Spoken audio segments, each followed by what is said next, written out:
Welcome back to the 7th grade Mustache. On today's episode, we're speaking about same daddy. It is popular in the black community, especially for kids to grow up in households where there are different dads, but the same mom. And that creates all types of confusion. It muddies the water. Basically, every child, if they have the energy to do it, winds up on their own homegrown 23andMe mystery tour.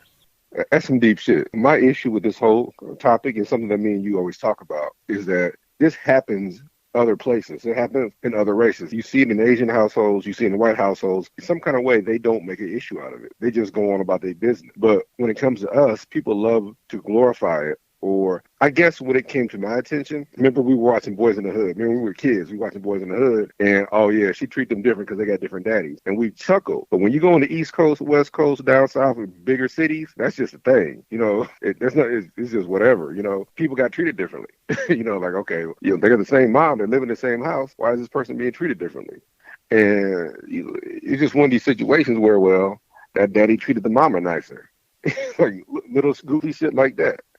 Or, it just didn't make sense. But when you talk about the confusion it caused, the one time that where we started reading it, where it was almost intentional, was the Willie Lynch papers. They talked about that, and remember they talked about that like very specifically in the right. Again, people. But that's the thing; it's only touched on briefly in the Willie Lynch paper.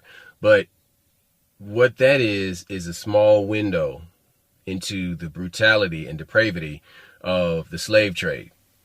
Oh. But so a good place to go back in time is to the American slave trade post 1808, because in 1808, the importation of slaves or Africans for the purpose of slavery into any country was outlawed. You couldn't do it anymore. So slavery, importing Africans for slavery was banned in 1808. So this is the conversation that people don't understand. So originally when they started bringing Africans over, it was just males.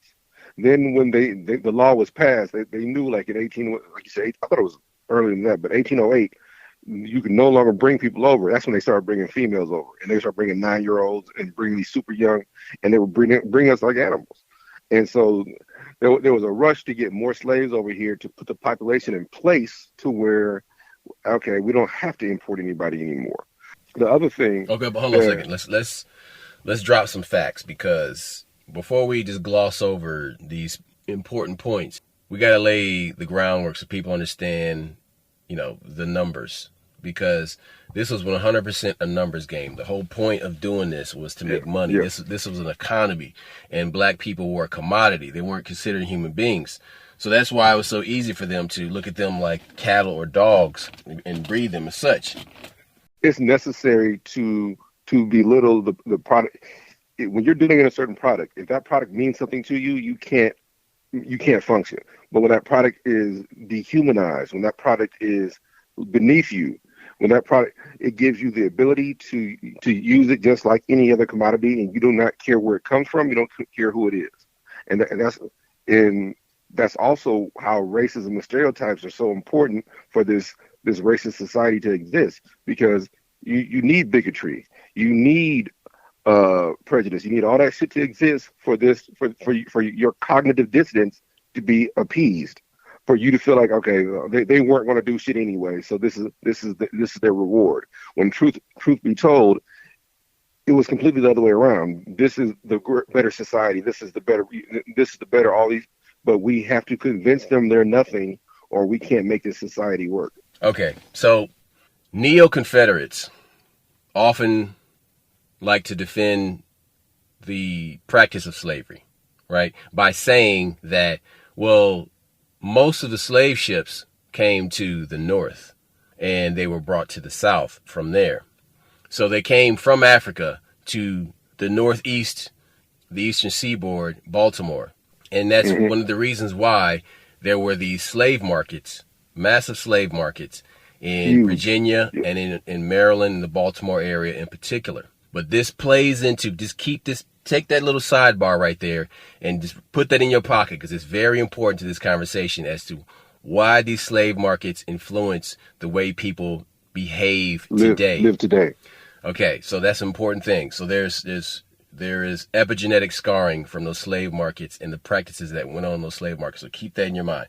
Okay, so in defending the practice of slavery, these people that are like a Confederate cosplayers, Asshole. these neo-Confederates, they want to say that the North brought in more slaves. They did, because they had more resources, they had more money, they had the boats. They didn't have that in the South. So what the South would do, instead of trying to import, they just got the slaves from the North and just bred their own slaves, their own Africans in the South, in their own slave markets and on these slave breeding farms. It's atrocious shit, but I'll continue. This document is called American Slavery as It Is, a testimony of 1,000 witnesses by American Anti-Slavery Society, written by Theodore Dwight Weld. And what this really goes into are the nuts and bolts of what we're talking about. It says, in the 30 years leading up to the Civil War, the upper southern states began breeding slaves for export. Before that, there had been moral concerns about breeding human beings like cattle, even among those who own human beings as though they were cattle. But it is not certain what social and cultural reasons eroded those moral concerns. Money. Perhaps. No. Wait. Hold on, dude. There's a lot here, so just park it. Perhaps. No, I would say yeah. Perhaps the continued owning of other human beings based solely on their color acted as a corroding acid on the moral viewpoint of those who professed a certain position of superiority based entirely on skin color. Perhaps Darwin theories broke down the last barrier in a slave-owned mind between the human beings he owned and the cattle that he owned. So there's a quote here that says, or perhaps it was purely economics, a matter of supply and demand. The slave breeding states had more slaves than agriculture. The slave buying states had better agricultural land and fewer slaves, partly because of death by overwork. The Virginia Times, a weekly newspaper at that time, published in Wheeling, Virginia, estimated in 1836 the number of slaves exported from sale from that state alone in 1 year to be 40,000, greater, the aggregate value of whom is computed at $24 million. So in 12 months, 40,000 enslaved Africans at a value of $24 million, allowing for Virginia one half of the whole exportation during the period in question, and we have the sum of 80,000 slaves exported in a single year from the breeding states.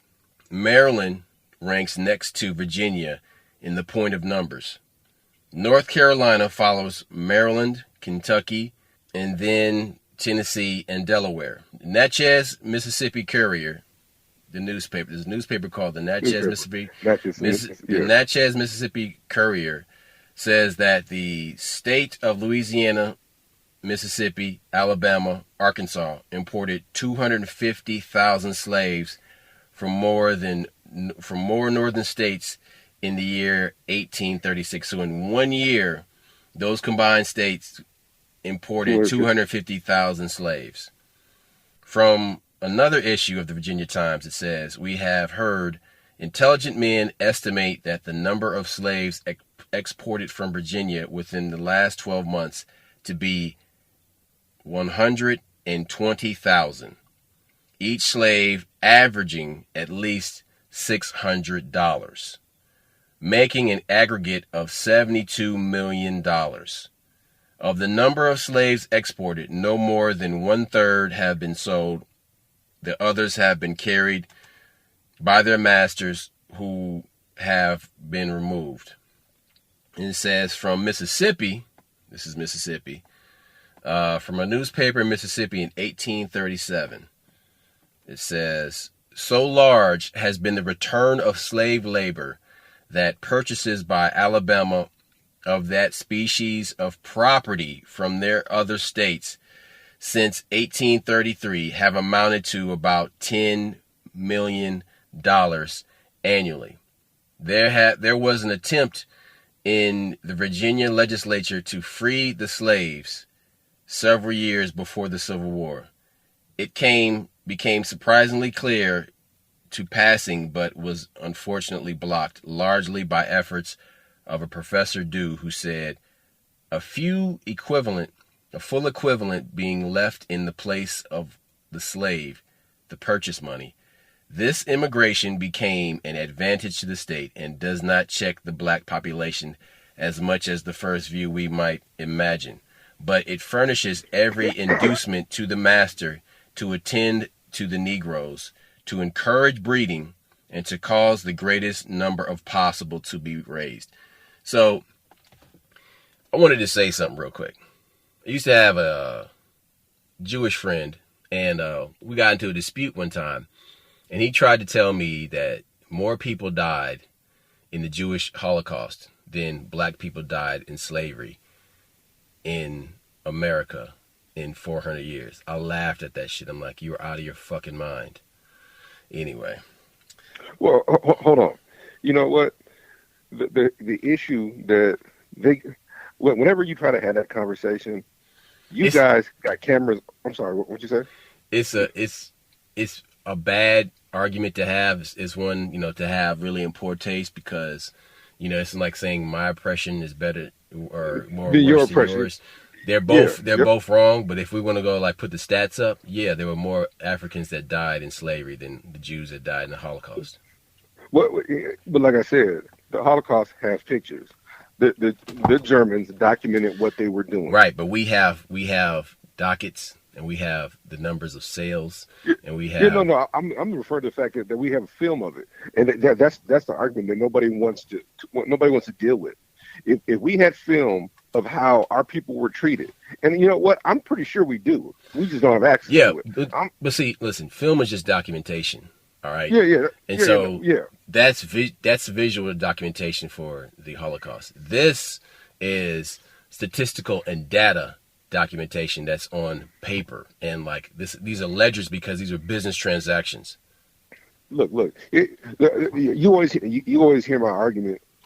I just remember. I remember my fourth grade teacher, our fourth grade teacher, and when something that she said, we were taking social studies, and she was breaking down so much stuff about slavery, but I'm reading our history book. Remember, we didn't have a history book. I'm reading our book, and the stuff she was saying was not in the book, and she goes on to explain that when we got here, white people, we used the Indians first. Well, the Indians died off.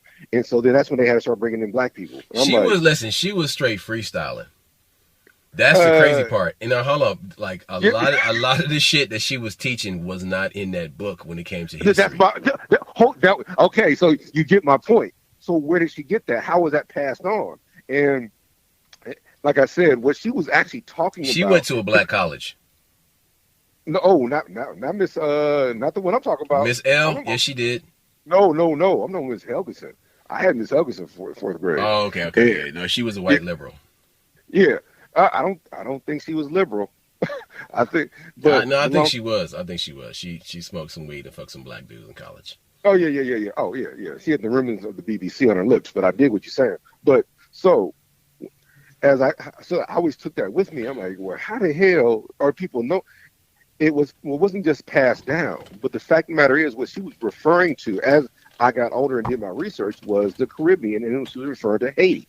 And again, we check past broadcasts, but the point we're trying to make is that the richest nation in the world in the 1600s was Haiti, because when they started doing that sugar cane shit, and it was exporting sugar, France made so much money off sugar. It was the most important country in the world was Haiti.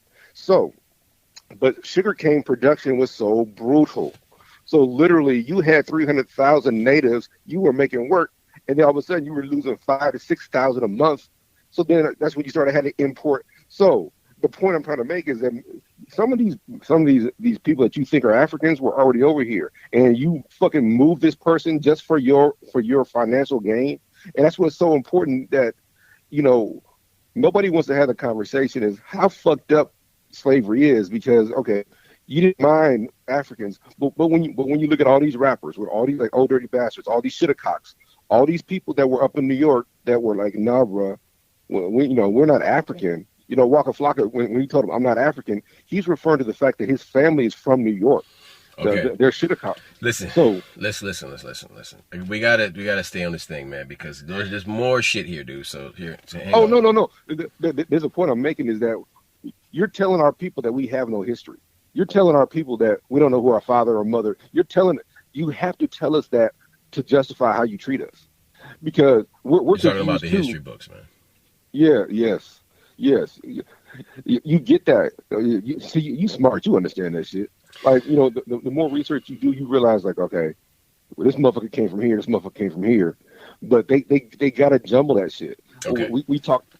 Check it out, man. So the value of slaves as an article of property depends much on the state of the market abroad.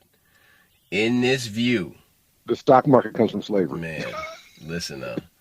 In this view, it is the value of land abroad and not here which furnishes the ratio. Nothing is more fluctuating than the value of slaves. A late law of Louisiana reduced their value 25% in 2 hours after its passage was known. From the port of Baltimore, over a 2-year period, 1,033 slaves were shipped to the southern market based on the report of the custom house officer. It is also common for neo-Confederates to insist that the trials of slavery are overstated. However, regarding the death by overwork in the slave population, the Agricultural Society of Baton Rouge, Louisiana, in a report published in 1829, suggests that included the costs of managing a well-regulated sugar estate, the annual net loss of slaves above the supply by the propagation is 2.5%. Mr. Samuel Blackwell, American owner of the sugar refinery in England, often visited the plantations that supplied him. He stated often that the planters told him that during the sugar working season, the slave worked so hard that it used them up in 7 or 8 years. Yes. Dude. Hey, hold on. Wait. Okay, I want to explain something to you guys. For those people that are listening to this show that don't work with your hands for a living, that never really had a job where you had to use your body. If you are working in an office, you're selling insurance, you're working at a law firm, if you work for the railroad, inside, if you sit in a cubicle, if you're working in air conditioning all day, you are reaping the benefits of these people that we're speaking about right now that died. Listen, that gave their lives so that you could have a fortuitous one. But listen now, because, okay, I'll give you an example. Yesterday, I was doing some work, and I had to run up and down for 2 hours straight. Now, I worked 8 hours yesterday, but I had to run up and down this steep incline. And it took me back to the days of like football practice, like just running up and down hills. Like in my neighborhood in Omaha where I grew up, this big hill I used to run up all the time. Run up the top of this hill, up and down it to go play basketball. And so I was running up and down this hill, back and forth. And I was doing this about every 2 minutes. And I'm going up and down. Then the grade of this hill is about 45, 50 degrees. It's steep. And it was about 30 feet to the flat plane at the top. So I was going up and down, right? I'm doing this over and over and over. Later that day, when I got home, I could feel the inflammation, like causing pain in my body and stuff, right? Soreness and all that.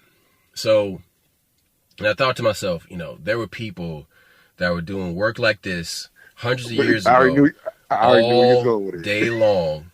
And here I am complaining about, this little bit of work, but I was able to come home and sit in the AC.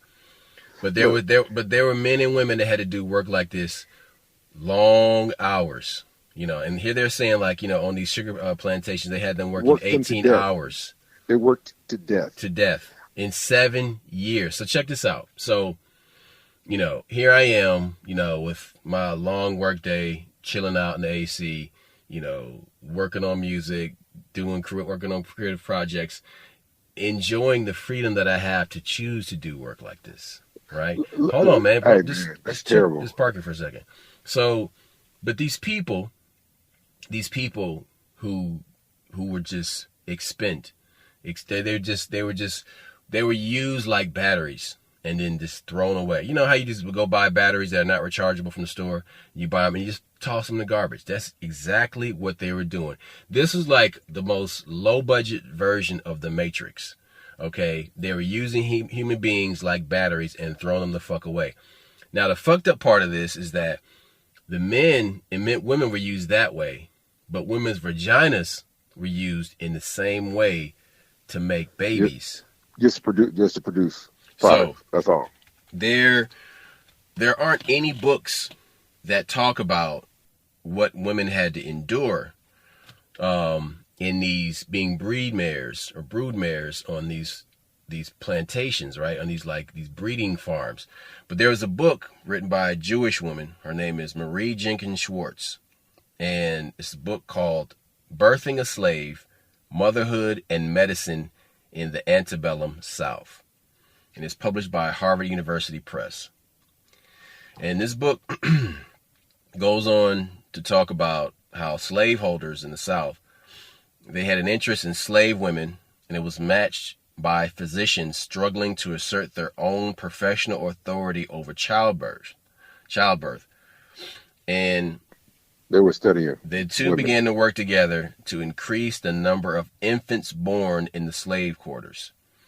In unprecedented ways, doctors tried to manage health of enslaved women from puberty through the reproductive years, attempting to foster pregnancy, cure infertility, and resolve gynecological problems, including cancer.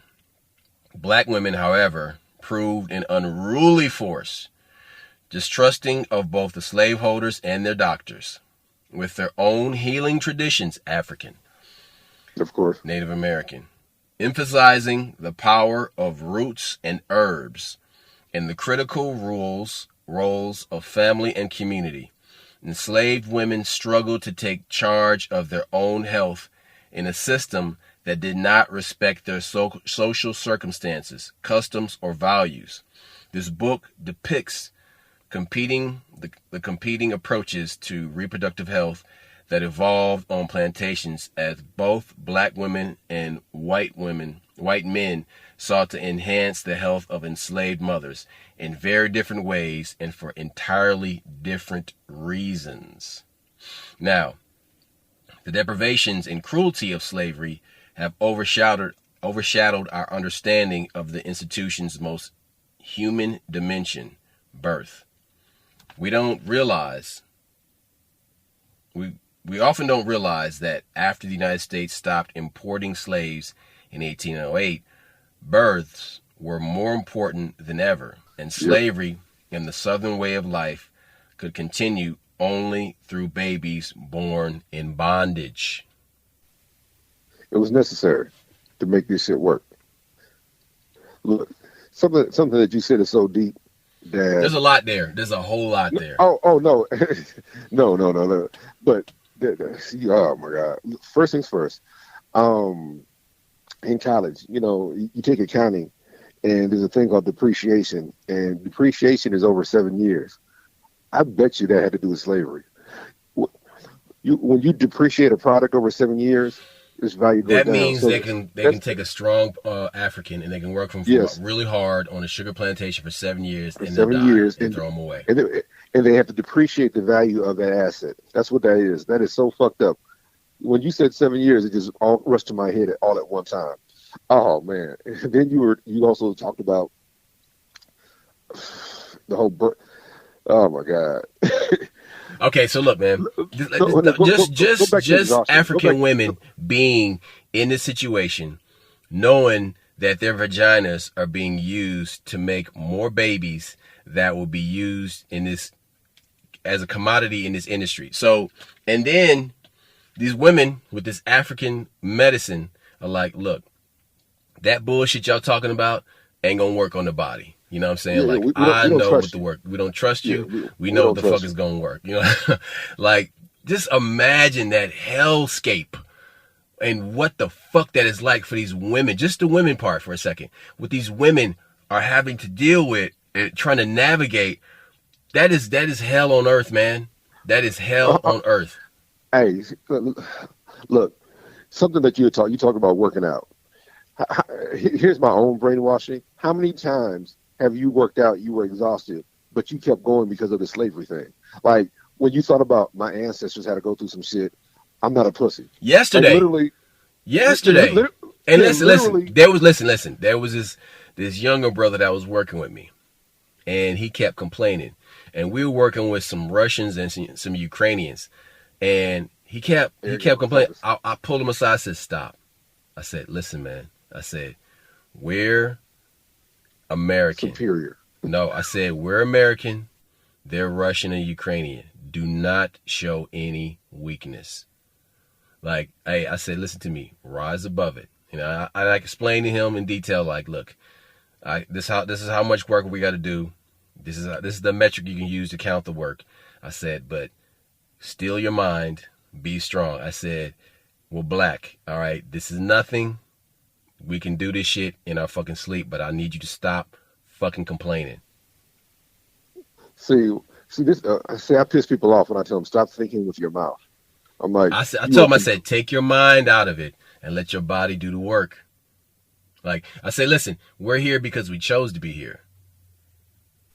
Is more see, and that whole situation because I remember like I remember running and using track, and you think to yourself like, oh man, I'm about to give. They be like, nope, because I got ancestors right now that had to do this shit. I had ancestors right now, like me and you. We talked about this on past podcasts. The whole detasseling of corn, like they would get, we lived in Nebraska, and they would get people from like 12, 13, 14, and they would detassel corn. They were working in the field, and the shit didn't pay nothing.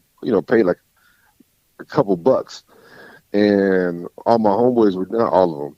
One of the homeboy was doing the shit, so I wanted to do it. My mom like, nah, I didn't pick cotton just for you to start detasseling corn. Nah, See? my mom wouldn't let me. And And so like, how old were you when you doing that shit? I didn't do it. This is 10, 11, 12, Okay. 13. All right. What was I doing at the time? You already had a paper route. Why did You already, exactly. but But but hold on. Why did I start working though? Because Two dad reasons. was Two mean. reasons. Dad was mean. He wasn't giving you no money. He was like, "Fuck it, you get your He own, wasn't son. I'll show mean. you He how." wasn't mean. It was tough He love. wasn't He was mean. basically saying, Yeah, look, man, if you want this shit, your ass got to go to work. you got to get it. Number one, you know what I'm saying? And then number two, I was like, I can do work like that. You know what I'm saying? That detasseling corn bullshit, first of all, that wasn't in the city. So you had to go outside the city, way out to the country to do the shit. Hold up. Hold it. Being a paperboy, but back just for y'all to know, being a paperboy back then was cool. You had a bike. You had your it was like literally like the cool kid. It was like the It was video cool. game. It's like the video game. Yeah. So Yeah, like you the guys got Nintendo video game. But listen, yeah. this is the whole thing though. Like all those things we just mentioned were choices. And like kids like wanting to do this work were choices. But Duct Tape's mom was like, that is some type of work you don't need to be doing. You know what I'm saying? Like that, she's like, we can get you some money in another way. Like that, don't do that. Because you know Okay, what? She had a visceral reaction to you saying you was going to yeah. do some fucking manual labor on somebody's farm. No, it wasn't. Okay, one. It's not that I'm better than anybody. No, That's no, not it. My no, mom was no, no, no, no, no, no, no, no, no, no. no. It's not that. But my mom is like, look, you don't understand. Other people That's are sacrificed so you don't have to do that yeah, shit. yeah, that's picking cotton. Fuck them. They can make a machine for that shit. Fuck that shit. Stay the fuck out there. And the thing is that, unfortunately, that's how we do our immigrants in this country. We bring immigrants in. We got Mexicans right now picking lettuce and shit like that. Orchards, they But in apple orchards orchard, and yeah, like yeah, oranges and they shit. they do not give a fuck. You're just a commodity. And But they're what's doing that. They're doing that work because they lack the education to go and the papers to go and do above the board regular ass work. Now, don't get me wrong. Like working on a farm, agricultural work is not demeaning shit. Look, go do it if you want to do it, but that's a choice. hold it. This is all about choice. The issue that where we have a problem is Because their kids, those immigrants that come over here, they make a big shitstorm about their kids not doing that same type of work. look. Here's where nobody wants to understand the shit. So much of our society is designed to create that shit. See, we've said this in past podcasts. For capitalism to work, you've got to have poor people.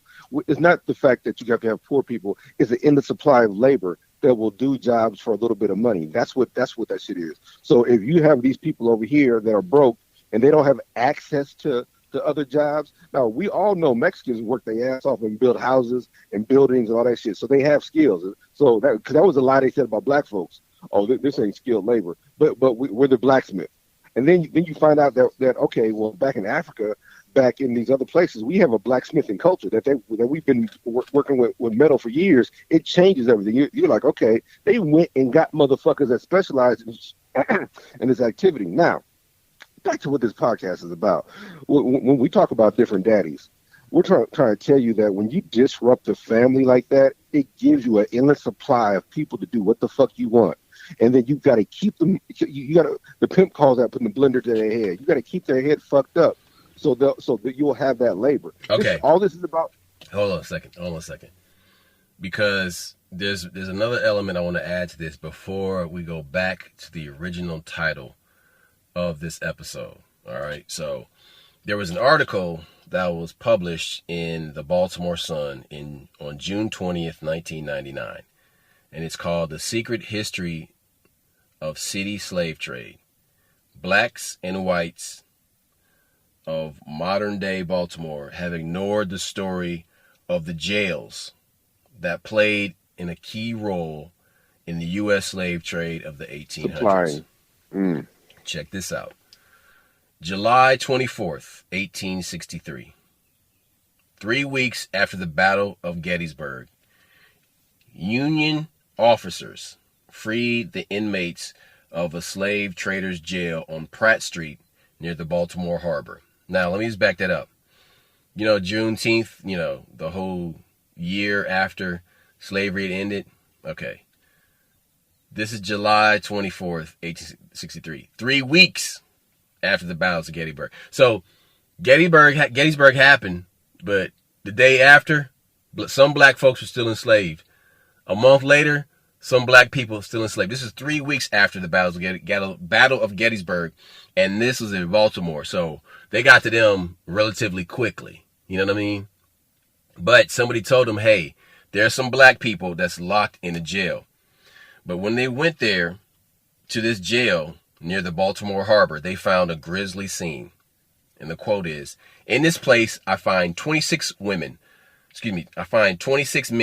1 boy, 29 women, 3 infants," said Colonel William Birney of the U.S. Colored Troops, wrote to this commanding officer.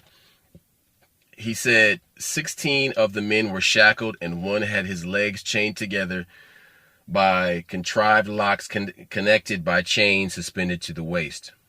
The slaves were confined in sweltering cells or in the brick end yard or of what they call Kamloops slave pen, where no tree or shrub grows, and the midday sun pours down in scorching rays.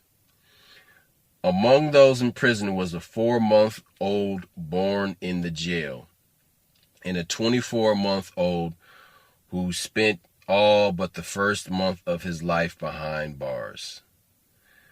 Hang on, hold on. You see what I'm getting to here? Hang on. The liberation of the slave jails marked the end of a brutal Baltimore institution whose story remains unknown except to a handful of local historians. For half a century before the Civil War, more than a dozen slave traders operated from harborside storefronts along Pratt Street and adjacent streets. Some advertised regularly in the Sun and other papers declaring 5,000 Negroes wanted, or Negroes in an 1845 city directory. Slave dealers are listed between silversmiths and soap. Out-of-town dealers would routinely stop for a week at Barnum's or another downtown hotel and place newspaper advertisements declaring their desire to buy slaves. A routine spectacle was the dreary procession of black men and women and children in chains along Pratt Street to Fells Point, where ships waited to carry them to the south to New Orleans for auctions, probably ending in sugarcane plantations. Weeping family members would follow their loved ones along the route. They knew their parting might be forever. Permanent. Be forever, and there would be no way to know where the slave ship south would end up. The grim drama in Baltimore was part of a major industry. Though the United States banned the import of slaves in 1808, the domestic slave trade thrived as the need for labor shrank in the Chesapeake area and boomed in the Deep South, where the cotton gin had revolutionized agriculture. Between 1790 and 1859, according to one scholar's estimate, more than 1 million slaves were sold south, most of them from Virginia and Maryland. The broken families and severed relationships resulted from this commerce were a human catastrophe that could be compared in scale, if not in violence or death toll, to the original tragedy of the Middle Passage. So they're basically saying right here that the slave trade from Chesapeake Bay to the southern states is just as bad as the Middle Passage from Africa. Scholars estimate that perhaps 11 million captured Africans survived the journey to the Americans, but most went to Brazil and the Caribbean. Yes, more went, South America, yep. Right. So, but yet the story of the domestic slave trade has been swallowed in America's long amnesia about slavery in general. A dream of mine would be to have a little Baltimore tour, not showing where Frederick Douglass worked in Fells Point or where Thurgood Marshall lived, but where the slave traders were and where the slaves were whipped, said Ralph Clayton, a librarian at the Central Pratt Library and a historian who authored most of the books on the city's slave trade. But I've run into many people of both races who say, "Why are you digging this up? Leave it alone." Oh my God. See, that's just frustrating, right? Look, what I was going to point out is that there's a loophole in the 13th Amendment. The 13th Amendment about slavery, except as a punishment for going to jail. So that's why when black folks don't want to go to jail, it's a slave reaction, because if you get arrested as a black person for a fucking speeding ticket, your ass could have been gone forever. So you need to understand that these white folks realize once you're arrested, we can use you for slavery, and that's where the chain gangs come into play. So that's the loophole in the 13th Amendment. So you got motherfuckers that would arrest niggas for anything. You understand that? Like literally, are you jaywalking? Okay, you gone forever. So you just heard my brother talk about how these people would see their families, their loved ones go down south and just start bawling because they knew they may not come back. Once you got sucked up in that chain gang shit, you could be gone forever. And you didn't have to. Let's not say that you might not have been guilty. What about that part? Dude, that movie, 12 Years a Slave, that's some crazy shit. How this guy is kidnapped from the north and taken to the south. That happened a lot, actually. That these free Negroes were like taken from the north and brought down south to work. And he just happened to escape and find his way back to his family. Here's something that, Like whenever one of your friends say something racist, I'm talking about an older white dude. And he's like, yeah, it was always different in North Omaha. It's not different. Like you literally arrest us for different shit. And sometimes I'll dispute it and explain like, okay, let me explain what's wrong with. It's more illegal for black people than it is for white people. White person does the exact same crime, doesn't do anything, becomes 18, 23, becomes a cop because his record is clean. Not because he didn't do something illegal, not because it's because he wasn't arrested and prosecuted to the full extent of the law. Black person does the same thing, get caught, might steal a couple things. You a kid playing around, or might get caught trespassing because you're hanging out late. That shit's on your record forever. Next thing you know, oh, he does gang activity. So what you're saying is that my community is different? No, you have the exact same issues in your community. It's just the fact that you don't prosecute somebody who looks like you because you're like, well, he needs a chance. How many times have we seen this shit where these judges get these motherfucking white boys for rape, but the judge literally said that he doesn't think that being in prison is conducive to this white boy's growth or some shit to that effect. They're right there. That's because when you see that white boy, you see potential. When you see a black man, you see a nigga. So even the judges who are behaving differently towards the people that resemble them. So it's really important that you understand that the exact same behavior will get you arrested. So, yeah, that goes back to slavery because you were supplying. Slavery's over, 13th Amendment, but you want that free labor. And even to this day, prisons are the industrial prison complex is about free labor and people calling and people making lingerie and all this other shit. People marching, people cleaning. Yes, they're doing that shit. That's fucked up. Okay, I gotta keep going, man. So check it out. So continuing in this article, Agnes Kane Callum, Dean of Maryland's African American genealogist, remembers seeing a still standing slave jail as a girl in the 1930s. Oof, her father would take the family on Sunday drives and point out a hulking brick building with barred windows at Pratt and Howard Streets. He called it a slave pen, she said. She was 74 in 1999 when she said she gave her testimonial. A North Baltimore grandmother now who researched slavery for over 30 years. He say that was where my grandmother was held. So that was her great-grandmother was enslaved there. The slave dealer sold Callum's great-grandmother, who had been snatched as a girl from a beach in the Cape Verde Islands off of West Africa, to a plantation in St. Mary's County. Cape Verde Islands, Cameloos, and all other physical evidence of Baltimore's once thriving slave trade have been erased by demolition and redevelopment, but its history can be pieced together from surviving documents. The slave jails served several purposes. Slave owners leaving for a trip could check their slaves into a jail to ensure they would not flee. This is like you're checking your luggage in, man. This is crazy. Dude, Check it out. Worse. Travelers stopping in Baltimore could lock up their slaves overnight while they slept at a nearby inn. Unwanted slaves or those considered unreliable because of runaway attempts could be sold and housed at the jail until a ship was ready to take them south, usually to New Orleans. The slave ships anchored at Fells Point, which the traders generally preferred because of fear of interference from the large number of free blacks working at the inner harbor, says Clayton.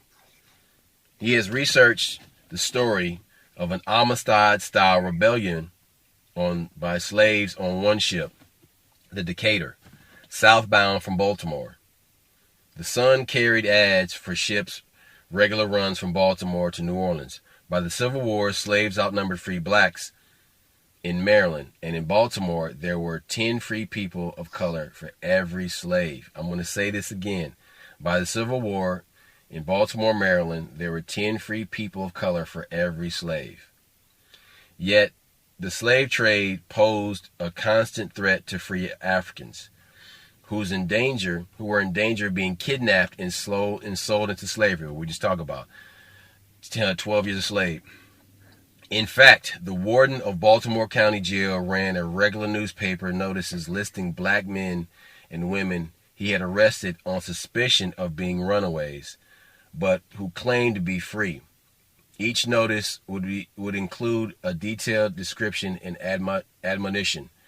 The owner of the above described Negro man is requested to come forward, prove property, pay charges, and take him away. Otherwise, he will be discharged according to law.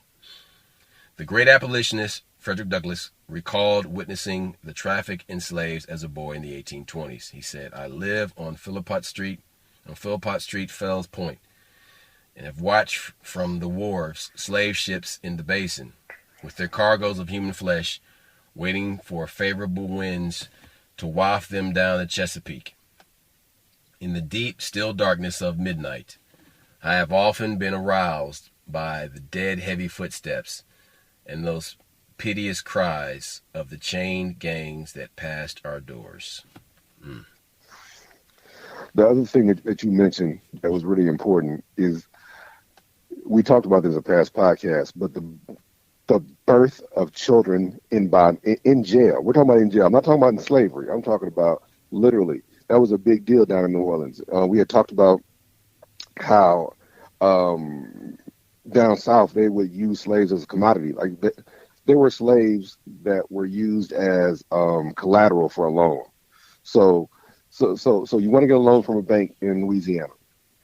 You got 15 slaves. I'm going to use them as collateral. Well, if you default on your collateral, now that bank owns them. Or the other thing that would happen is, while the bank was holding these 15 slaves, 2 or 3 babies will be born. The bank gets to keep the babies. Check this out. Check this out. The agonizing consequences of the trade is captured in an 1854 flyer preserved in the archives of the Maryland Historical Society. The flyer, circulated by a white Baltimore preacher, sought donations to buy freedom of an 18-year-old Eliza Rogers. Rogers had been hired out by her owner to work as a servant in another family, a common practice in the city. But when the owner decided to sell Rogers, he merely notified a slave trader, who took the young woman from her employer's house and prepared to sell her south. Rogers' mother was particularly distraught, and the flyer said because she had lost another daughter in the same manner 4 years earlier, of whom she had never since heard. Her stepfather, a free man, had offered to bind himself to service to work off $850 necessary to buy her freedom. So this father was willing to sacrifice himself, sell himself into slavery as an offer to free his stepdaughter. But the slave trader was unwilling to wait, so the preacher, identified as S. Guiteau, was trying to raise the necessary sum. "Let mothers and daughters imagine the case their own," he said, "and they cannot but act with promptness, reopening old wounds. Why have such spellbinding stories so rarely been told?" Callum, the Baltimore genealogist, attributes it to the reluctance of both races to reopen the wound left by slavery. She says, She says, "White people naturally don't want anyone to know their ancestors owned slaves, but black people, too, have kept silent," she says. Her maternal grandfather was born into slavery, but when the subject arose, the old man would declare, "No man owned me." His voice was so full of emotion, a hush would fall over the room. She remembers sitting in her North Baltimore row house surrounded by the tools of genealogical trade. Some of the black people still feel that way today, 6 generations later, but we cannot let people forget our Holocaust, the black Holocaust of slavery. So, all right, I'm gonna go back into the breeding farms real quick, and then we're gonna bring it current. All right, so there was, in the Atlanta Black Star newspaper, there was an article that was written by Curtis Bunn, and it was published on April 20th, 4/20, 2017. It says 6 startling things about sex farms during slavery you may not know. And some of the things that are mentioned are: the fertility of enslaved women was examined by the owners to make sure they were able to birth as many children as possible. Secretly, slave owners would impregnate, secretly slave owners would impregnate enslaved women, and when the child was born and grew to an age where he could work on the fields, they would take the very same children of their own blood and make slaves out of them, as pointed out in the National Humanities Center Resource Toolbox on slaveholders' sexual abuse of slaves. It was common for the slave to be subordinated sexually to the master, even men with enslaved males. So that's where that gay shit is right there. The buck breaking. Yeah, they got a whole documentary on that shit now. Yeah, it was part of the enslaved man's function as the animated tool of an instrument of pleasure. When enslaved males turned 15 years old or younger, in some cases, they had their first inspection. Boys who were underdeveloped had their testicles castrated and sent to the market or used on the farm. Each enslaved male was expected to get 12 females pregnant a year. I want to just repeat that part right there. Each enslaved male was expected to get 12 females pregnant a year. That's one per month. The men were used for breeding for 5 years. One enslaved man named Bert produced more than 200 offspring, according to slave narratives. Now we're bringing this current. This is about what the fuck we're talking about here. This dude Bert had 200 kids. All right, so to combat the high rate of death amongst the enslaved, plantation owners demanded females start having children at 13. By 20, the enslaved women would be expected to have 4 or 5 children. Also, the plantation owners promised freedom for enslaved females once she bore 15 children. According to Slavery in the United States by John Semken.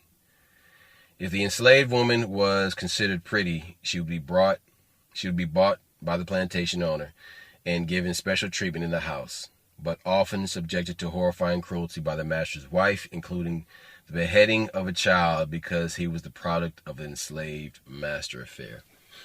Okay. They passed laws for that. That's that Manumission Meritorious Act, whatever that shit is. That's when if you killed a slave in doing discipline, you couldn't go to jail.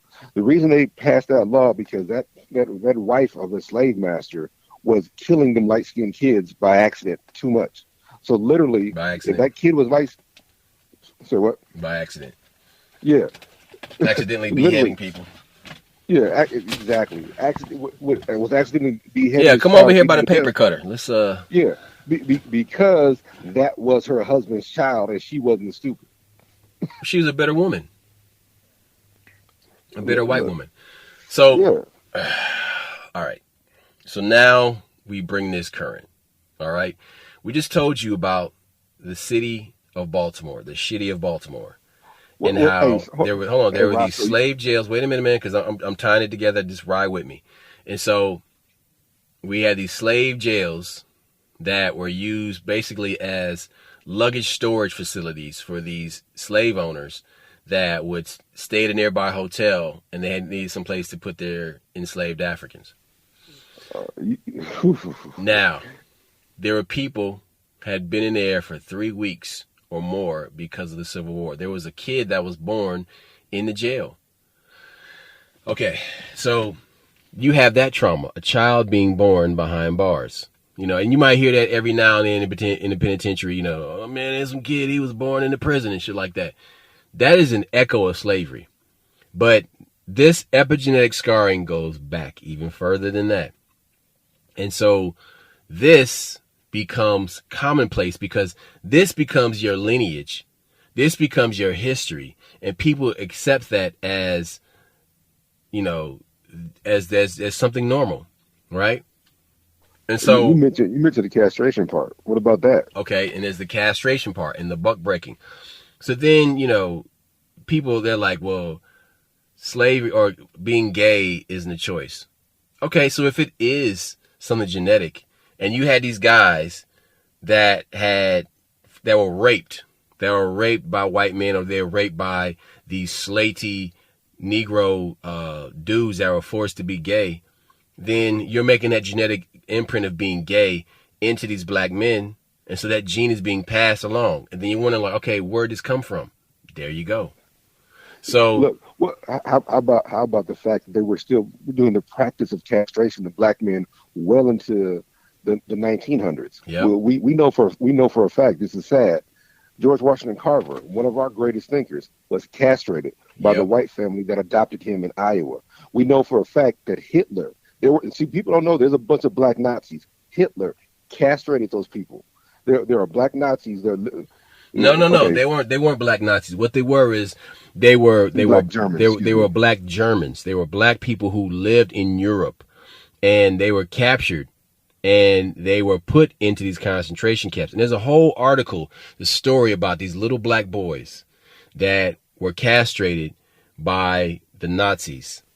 Well, there's something else we got to remember about the original royal family of Germany. The Conks were black, so a lot of that was Hitler getting rid of that bloodline. You got to understand that this shit that he was doing wasn't just because they were black, but because some of them cats were the royal family of Germany. So he is eliminating a bloodline.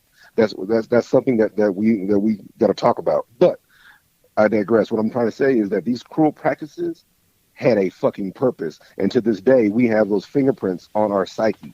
That scar tissue my brother's telling you about is still there, and we're not healing. We're just functioning. You understand? We're not actually addressing it and healing. But sometimes addressing it might make it worse. I don't know the answer to all So that. then you have the rise of the welfare state and Yes. the projects being built and poor people being shoehorned into these shitty living conditions, and the social services basically forcing the man out of the house and the woman to raise the children by herself. And what about when they built the projects on top of those old slave communities? Mm. That's Now, you can't tell me that land is. But here's the thing, though. That's haunted land. Yes, Because on my first visit to Baltimore, I was taken aback by this beautiful decay. And what I'm talking about are old buildings that are falling apart. Now, the artistic, aesthetic part of myself was enamored by this. But the Jedi in me could feel the darkness that was beneath this patina of decay. And under this patina of decay, I could feel this centuries-old misery, this centuries-old of rape and murder and incest that was forced. And so in these slave markets that were in Baltimore, there's an energy that is so deep it's in the soil that it echoes. It's been placed. This it's like a CD or a record that's skipping. And these fragments of these African spirits that have been brutalized and crushed have been imbued and stained into the surrounding area. Not just the stonework, but that land, that point on earth where you can stand and you can feel the sadness. You can feel the oppression. And so there's a reason why Baltimore has such a high crime rate, because there is a mental illness that infects the minds of black people, and they do hard work to stave off and push away this oppressive feeling. But then you have this institutional racism on top of that, like this big glove or gauntlet holding them down. And then they're trying to like basically tread water in poison, and they keep being pushed down back into this poison. And the reason why I'm using that analogy, because a person tries to rise above, get their head above water, get up out of the water. But not only are you in a shitty neighborhood, you're in a shitty neighborhood that has a 400-year history of incest and families being ripped apart and women being used like baby batteries to just create babies and to throw them away. There's an emotional disconnect. There's an emotional hellscape that these people lived in that has stained that landscape and is still there to this day.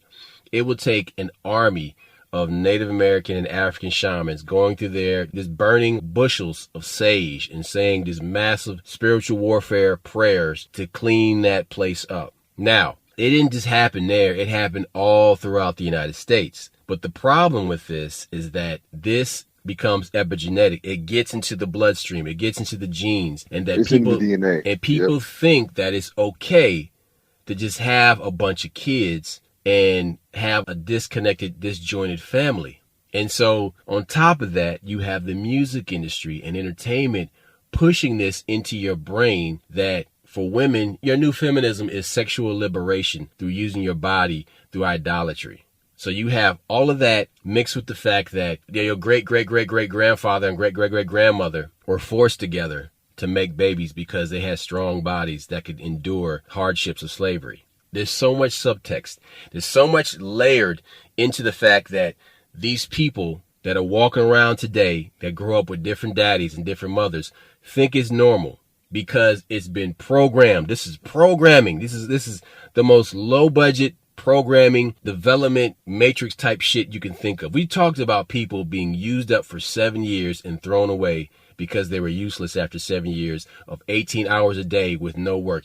In this article that's called Slavery as It Is by Theodore Welt, what he said is that these people on these sugarcane plantations, they work for 18 hours, 20 hours a day. And They die. it said not even to rest for the Sabbath. They work them people to death and replace Imagine them. what that's like. Imagine how you're existing where is your joy coming from? Where is your happiness? Because in a situation like that, the only joy you have is love. Is death. Right? Love or death. Love and the fighting spirit are the fuel that keep you going. That one day I'll be free. Or that woman, I don't know where she come from, but she looked different from my people, but I like her a lot. And, we should get together. And you try and steal these moments with this woman, but then you get ripped apart because she's pregnant now. And then you have a baby. Well, if anybody has ever had a child, or you've been a stepfather or a stepmother and you have a baby, or you have a child and you make a connection with a child, once that child is taken away, if that child is taken away from you, there's an emotional toll on you. So imagine all this on top of your enslavement. It's hell. This is a hellscape these people walked around and lived in every day. They were born into it and they died in it. And so now it's considered normal, like for a person to go to their mailbox and there's mail for 3 different kids that have 3 different last names. And that's really what this episode is about, is keeping fuckery outside of your household. Look, that's all I got. We out. Peace. Holla back.